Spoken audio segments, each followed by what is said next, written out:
Hey there! Welcome to our slideshow on Renaissance music and the big changes it brought to the world. Today, we'll be diving into the key players, major breakthroughs, and why this era still matters to this day. Let's get started. First off, we can't go without mentioning the stars of this era: Josquin des Prez, Claudio Monteverdi, and John Dunstable. Josquin des Prez was a French composer born around 1450.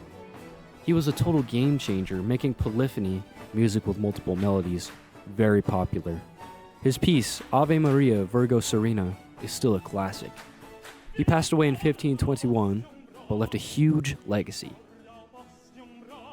Claudio Monteverdi was born in Italy in the year 1567. Monteverdi was a musical prodigy.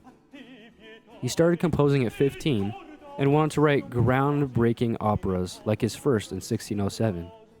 He had a knack for making music dramatic and emotional. Monteverdi passed away in 1643. English composer John Dunstable was born in 1390. Dunstable helped shape European music. He wrote over 70 pieces, spreading his style far and wide.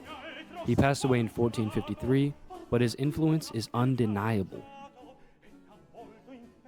The Renaissance wasn't just about cool composers, it also brought about some big changes to how music was made and shared. First off, polyphonic music. This style, with multiple melodies happening at once, really took off during this period. It made music sound richer and more complex. Additionally, Gutenberg's printing press, invented in 1440, made it way easier to copy and share music. Suddenly, music was everywhere. Another element of music that became widespread during the Renaissance was a technique known as word painting. This technique made music match the lyrics. For example, if the lyrics talked about running, the music might feel fast and bouncy. It brought storytelling to a whole new level. Now, allow me to hand the mic to Adeline to finish the rest of the presentation. Hi guys, I'm Adeline and I'll be taking over. The recorder. This little instrument invented in France could mimic human voice. It came in all sizes, from tiny to 6 feet tall. The harpsichord, this early keyboard instrument, was first made in 1537, could play multiple notes at once, even inspired the invention of the piano. Let's take a moment to explore where these big changes in music actually started. Polyphony. It was started in Notre Dame in France during the 12th century, where early polyphonic chants like the Gregorian chant were composed. The printing press, invented by Johannes Gutenberg in Germany in 1440, printing press revolutionized how music was shared and preserved. Word painting. German composer Heinrich Schultz was one of the first to popularize this storytelling technique, making music more emotional and expressive. The recorder was invented in France during the 14th century, becoming a key part of the Renaissance music. The earliest harpsichords were built in Vienna in 1537, paving a way for the future keyboards instruments. So why do these changes still matter?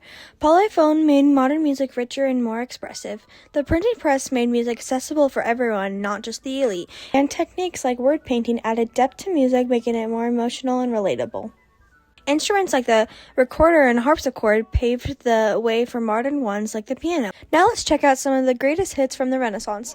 Messa Papi Marcielli by Giovanni Pierluigi da Palestrina.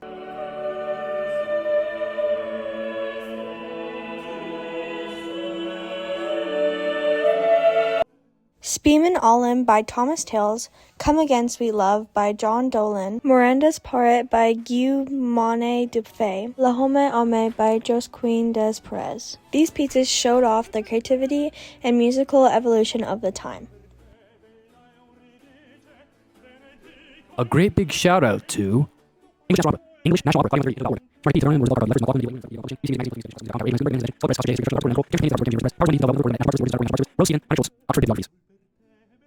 Now finally, I'd like to thank each and every one of you for tuning in to this lesson.